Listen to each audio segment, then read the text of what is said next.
रावण के पूर्वजन्म की कथा। रावण, कुंभकर्ण और विभीषण के पूर्वजन्म की एक अनसुनी कथा। भगवान विष्णु के पार्षद जयविजय किस प्रकार श्राप के कारण रावण और कुंभकर्ण के रूप में जन्मे, ये हम सभी जानते हैं। आज हम रावण के उस पूर्वजन्म की कथा जानेंगे जिसे बहुत ही कम लोग जानते हैं। ये कथा श्री रामचरितमानस में दी गई है। ये कथा मानस के बालकांड में 152वें दोहे से आरंभ होकर 175वें दोहे पर समाप्त होती है। इस कथा के अनुसार कैकेय देश में सत्यकेतु नामक एक राजा था जो सदैव धर्म पूर्वक राज्य करता था और प्रजा का हर प्रकार से ध्यान रखता था। उसके दो पुत्र थे, प्रताप भानु एवं अरिमर्दन। प्रताप भानु ज्येष्ठ और अत्यंत न्यायप्रिय था, जिसे देखकर सत्यकेतु ने उसे राजा बना दिया और स्वयं वानप्रस्थ ले लिया। अरिमर्दन संसार का सबसे बलिष्ठ योद्धा था, जिसने अपने बल से अपने भाई के राज्य को निष्कंटक बना दिया। उनका धर्मरुचि नाम का एक अति बुद्धिमान मंत्री था जो उन्हें सदैव सही सलाह देता था। प्रताप भानु स्वयं महावीर था और अपने छोटे भाई के बल और अपने मंत्री की नीतियों के कारण उसने आक्रमण कर समस्त पृथ्वी को जीत लिया। जिसने उसका अधिपत्य स्वीकार नहीं किया वो मृत्यु को प्राप्त हुआ। अंततः उसने सातों द्वीपों को जीत लिया और चक्रवर्ती सम्राट बना।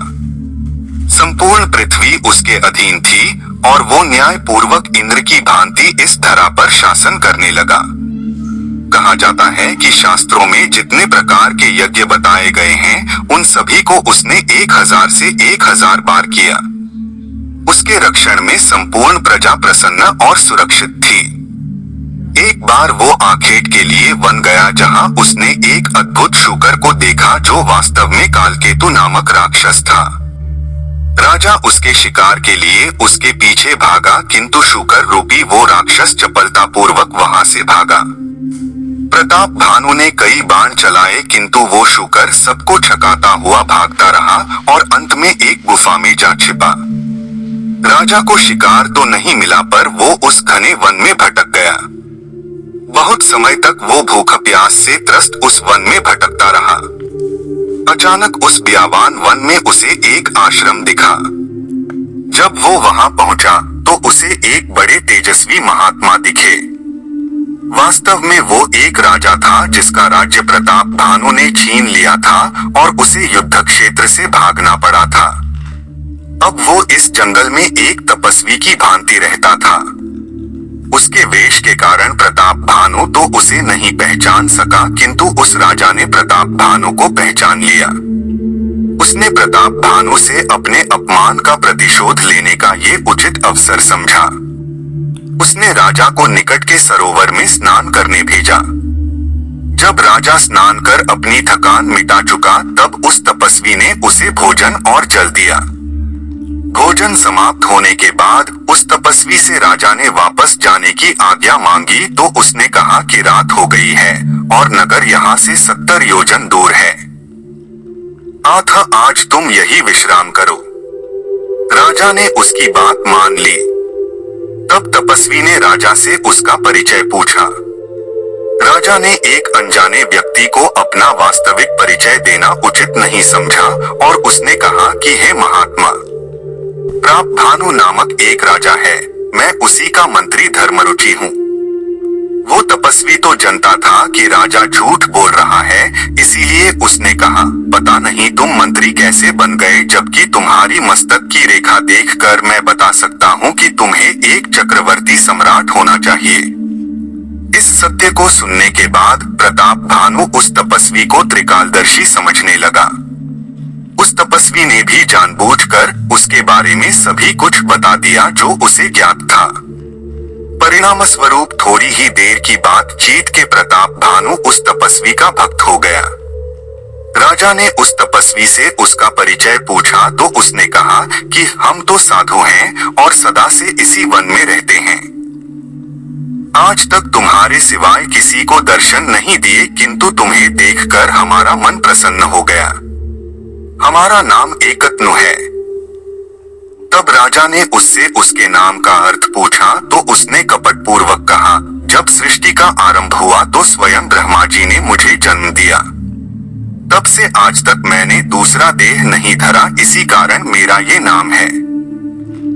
जैसे जैसे समय बीतता जा रहा था, राजा की उस तपस्वी के प्रति भक्ति और विश्वास बढ़ता जा रहा था। तब उस तपस्वी ने कहा कि मैं तुमसे बहुत प्रसन्न हूँ, इसीलिए तुम मुझसे कुछ मांग लो। संदेह मत करो, वो सारी इच्छाएं जो त्रिदेव पूरी कर सकते हैं, मैं भी पूरी कर सकता हूँ। इसीलिए निःसंकोच मुझसे जो भी चाहो वो मांग लो। ये सुनकर प्रताप भानु बड़ा प्रसन्न हुआ। उसने उस तपस्वी से कहा, प्रभु, ये मेरा सौभाग्य है कि आपने मुझे वरदान के योग्य समझा। यदि आप प्रसन्न हैं, तो मुझे ये वर दीजिए कि मेरा शरीर वृद्धावस्था, मृत्यु और दुख से रहित हो जाए। मुझे युद्ध में कोई जीत ना सके और पृथ्वी पर अगले 100 कल्पों तक मेरा शासन रहे। वो कपटी तपस्वी बड़ा प्रसन्न हुआ। उसने पुनः कपटपूर्वक कहा, तथास्तु, आज से तुम त्रिदेवों के लिए भी अवध्य हो। ये सुनकर राजा भक्तिपूर्वक उस तपस्वी के चरणों में गिर गया। तब उस तपस्वी ने कहा, किंतु एक बात सदैव स्मरण रखना कि केवल ब्राह्मणों के हाथों ही तुम्हारा अहित हो सकता है। यदि तुमने सभी ब्राह्मणों को अपने वश में कर लिया तो ब्रह्मा, विष्णु, महेश भी तुम्हारे अधीन हो जाएंगे। इस पर राजा ने कहा, हे प्रभु, मेरे गुरु तो आप ही हैं। अब आप ही बताइए कि मैं किस प्रकार ब्राह्मणों को अपने वश में करूं। तब उस कपटी तपस्वी ने कहा, मैं ऐसी रसोई बना सकता हूं जिसे बिना जाने कोई भी खाएगा तो वो तुम्हारा दास हो जाएगा। मैं कभी इस वन से बाहर नहीं गया, किंतु तुम्हारे प्रति जो मेरा प्रेम है उसके कारण मैं तुम्हारे राज्य में आऊंगा। अब तुम सो जाओ, मैं अपने तप से तुम्हें तुम्हारे अश्व सहित तुम्हारे राज्य पहुंचा दूंगा। 3 दिन बाद मैं रूप बदलकर तुम्हारे राज्य आऊंगा और इस कथा को बताऊंगा, जिससे तुम मुझे पहचान लेना। राजा ने उसके चरणों में सर नवाया और सो गया। उसी समय कालकेतु, वो शूकर जिसने राजा को भटकाया था, वो वहां आया। वो उस कपटी तपस्वी का मित्र था।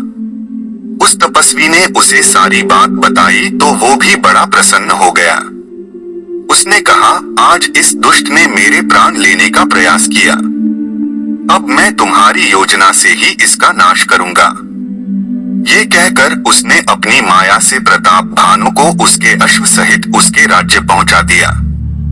जब राजा अगले दिन उठा तो स्वयं को अपने राज्य में पाकर उस तपस्वी पर उसका विश्वास और अडिग हो गया।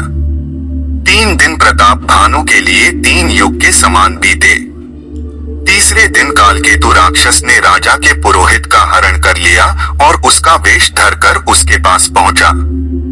उसने सब घटना राजा को बताई तो उसे ये विश्वास हुआ कि ये वही महात्मा हैं जो उसका उद्धार करने आए हैं। उसके कहने पर राजा ने 1,000,000 ब्राह्मणों को भोज का आमंत्रण दिया और उसके आमंत्रण पर सभी ब्राह्मण भोजन करने आए। उधर पुरोहित रूपी वो राक्षस भोजन बनाने बैठा और भोजन में अनेक पशुओं के साथ ब्राह्मणों का मांस भी मिला दिया। इससे अनजान उस भोजन को राजा स्वयं अपने हाथ से परोसने लगा। जैसे ब्राह्मणों ने उसे खाना चाहा, उस कालकेतु राक्षस ने स्वयं आकाशवाणी कर दी कि हे ब्राह्मणों, इस भोजन को मत खाओ। इसमें पशुओं के साथ साथ देवतुल्य ब्राह्मणों का मांस भी मिला हुआ है। ये सुनकर सभी ब्राह्मण भोजन छोड़कर उठ गए। राजा ने स्वयं जब निरीक्षण किया तो पाया कि आकाशवाणी सत्य थी। उस भोजन में मांस मिला हुआ था। ये देखकर ब्राह्मणों ने क्रोधित होकर उस राजा को श्राप दे दिया, हे राजन, तुमने आज मनुष्यता छोड़कर राक्षसों का कृत्य किया है। इसीलिए जाओ और अगले जन्म में अपने कुटुंब सहित राक्षस कुल में जन्म लो। अब से 1 वर्ष के भीतर तुम्हारे समस्त कुल का नाश हो जाएगा।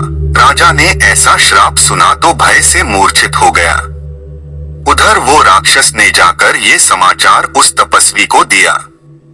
उसने सभी पराजित राजाओं को इकट्ठा किया और एक साथ प्रताप भानु पर आक्रमण किया।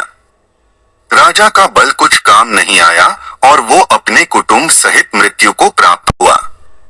सभी राजा पुनः अपने अपने राज्य पर आसीन हुए और वो तपस्वी राजा अपने राज्य के साथ प्रताप भानु के राज्य का भी स्वामी हुआ।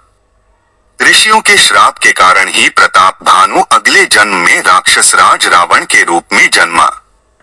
उसका छोटा भाई अरिमर्दन महारथी कुंभकर्ण के रूप में जन्मा। उसके मंत्री धर्मरुचि ने भी राजा के पाप का फल भोगा, किंतु निरपराध होने के कारण वो श्रीहरि के भक्त विभीषण के रूप में जन्मा। जय श्री राम। जय श्री राम।